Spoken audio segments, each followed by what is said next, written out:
This thing puts every electric SUV on the market to shame. People complain that all new cars look the same these days, and given the fact that we buy more black, grey and white cars than ever before, and the fact that most of those are SUVs, well, maybe they've got a point. But some manufacturers want to go their own way with unique body styles, different shapes and designs, and, well, two-tone paint. This is the Volkswagen ID Buzz, and it's all those things and much, much more. VW has teased the idea of a modern-day take on the Type 2 microbus for over a decade, but now it's finally here. A 5-seat MPV for the electric age, it's already offered as a cargo van, and there are long wheelbase and spicy GTX models on the way. It might not be a grey SUV, but Volkswagen reckons that won't matter one bit. How can we not have a quick squiz around the outside?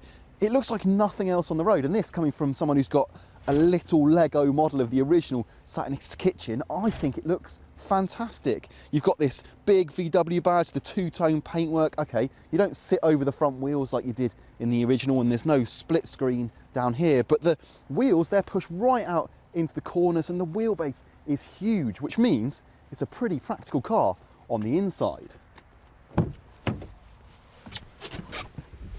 See? And I just love this driving position as well. If you want a commanding view of the road, forget electric SUVs. This is the one, and these armrests are great too. It quite rightly reminds me of driving a van, and yet you've got all this glass around you and all this tech up here. Okay, granted, this is not a Volkswagen strong point. It's basically been lifted almost untouched from the Volkswagen ID 3 and 4. It's 10 inches as standard, or 12 inches if you go for the infotainment package plus. But while it all looks nice and bright, it's not very responsive, it's a little bit laggy, it's really buggy at times. But worse still are these touch sliders down here for the climate controls. They should have been vetoed from the start. Not only are they difficult to use on the move, they aren't backlit at night, which is so infuriating.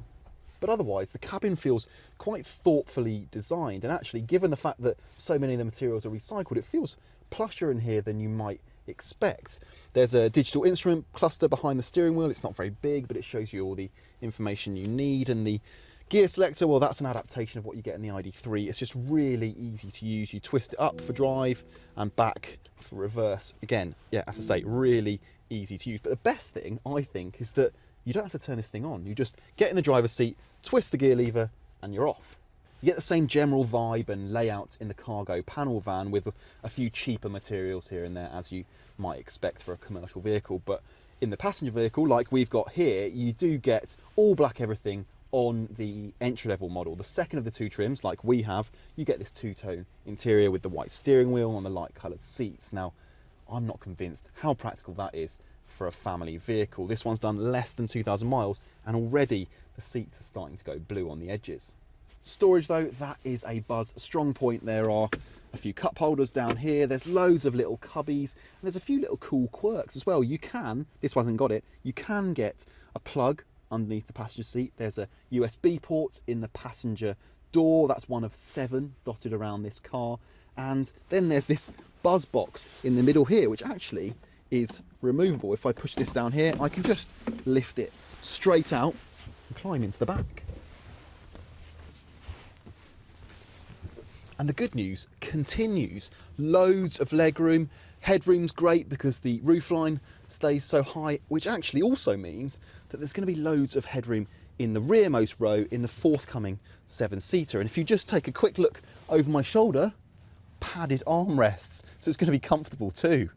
Can you imagine turning these seats around facing back and also having the row back there? You've got an all new kind of minibus and airport shuttle. That would be pretty cool. One thing to note is that instead of 3 individual seats back here, is you've got 2 and 1 split in a 60-40 formation. So if you're moving things around, you can't actually do things individually like you might in some more practical MPVs. You've only got Isofix as well on the 2 outer chairs, which, this is a family car. It should be better than that, and there's none on the front seat either. We don't yet have any information as to whether or not there'll be Isofix in the 3rd row on the 7-seat version, so we're going to have to wait and see. In terms of other family-friendly touches, you've got some pockets here on the back of the seats, one up here and another one down here, as well as some tables. Don't feel particularly sturdy, but it should be good to have the kids doing some drawing or whatever. One annoyance though is that these side windows, despite the fact that they are huge, don't go down. And then, would you look at this? It really does put the question mark over the demise of the MPV. Was it really just a fashion contest? Is that all it was?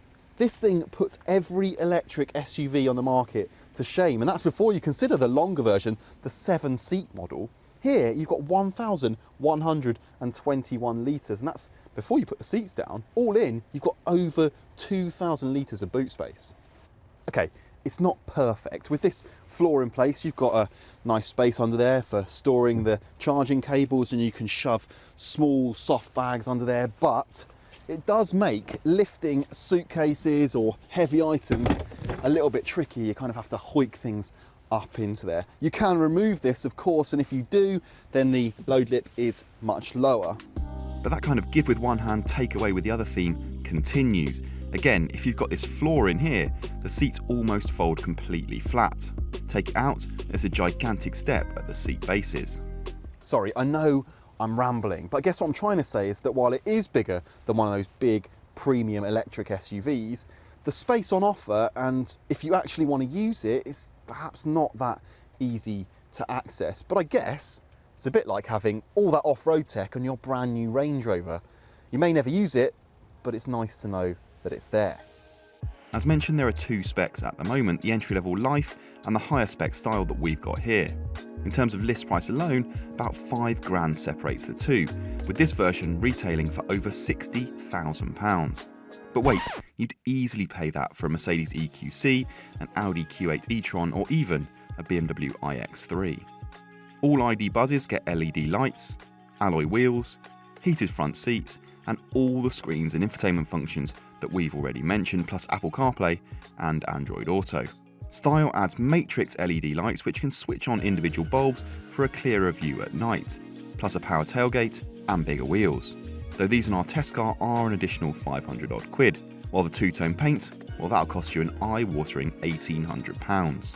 We've seen some in a single colourway though, and they look great. Our advice would be to go for one of those, although advance warning, even some of those are the best part of £1,000. Now, the majority of van-based MPVs struggle to disguise their commercial vehicle origins out on the road. We could talk about cars like the Peugeot Rifter at this point, but the Buzz was always designed to be a passenger vehicle built on specific electric vehicle architecture, so it feels much more car-like than you might expect. The low centre of gravity created by that low battery placement means that there is actually, for a car that's so tall, very little in the way of body roll, and the fact that it's rear-wheel drive as well means the ID Buzz, dare I say it, feels a little bit sporty. One thing it isn't though is quick. 0-62 takes over 10 seconds, and officially it won't even hit 100 miles an hour. You still get that pickup, that surge when you put your foot down, but it's never going to set the seat of your pants on fire. But it's still plenty quick enough in daily driving, and in all honesty, most people buying this type of car are going to put greater importance and greater emphasis on how comfortable and how refined this car is. We'd prefer it if the regenerative brakes were a little bit stronger, but in all honesty, there's not much to complain about when it comes to driving the ID Buzz. Being electric only, interested buyers will need to consider range and charging. Officially, the ID Buzz will do between 255 and 258 miles depending on spec, thanks to a 77 kWh battery, but realistically that's going to be nearer to 200 miles in cooler weather, perhaps 230 in the spring and summer. Thankfully, with 170 kilowatt charging, it will top up really quickly at a public rapid charger and overnight if you're using a 7 kilowatt wall box at home. What's more concerning though is that we still haven't tried this car full to the brim with people and luggage. Oh, hi guys. Well, the good news is that even 4 up with a load of camera gear, the Buzz doesn't feel that different to drive. It still handles really nicely, you've still got enough performance, so really, if you are carrying a full load of passengers and all the luggage on a regular basis, you're not really going to notice the difference. Right guys, out you get.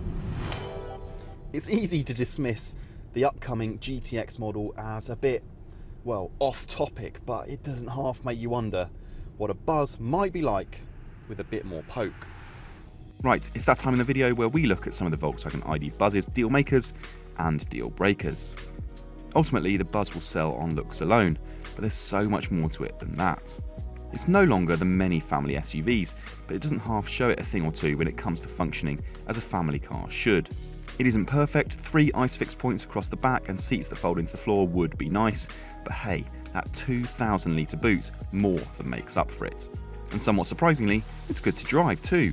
The batteries are mounted low, so it's much more fun than you might imagine. But that infotainment system, quite frankly, should never have been signed off in the first place. Rivals do it better and then some. At least you get Apple CarPlay and Android Auto. It's not the most aerodynamic thing on the market either, and we reckon you might struggle to get more than 200 miles from a charge in the winter months. Our final deal breaker is performance. As EVs go, this isn't a quick one, but maybe that shouldn't matter, and if it does, there's a hot GTX version on the way. Well, there you have it, the Volkswagen ID buzz. We have sat patiently waiting for such a long time, but was it worth the wait? Well, I can think of a few ways, a few easy tricks to make a good car a great one, but ultimately it is an infinitely useful, seriously versatile and painfully cool family car that, and I don't say this lightly, every electric premium SUV buyer should be looking very, very closely at indeed. If you like this video, then why not watch our review of the BMW iX3 or our family cars playlist. Thanks for watching.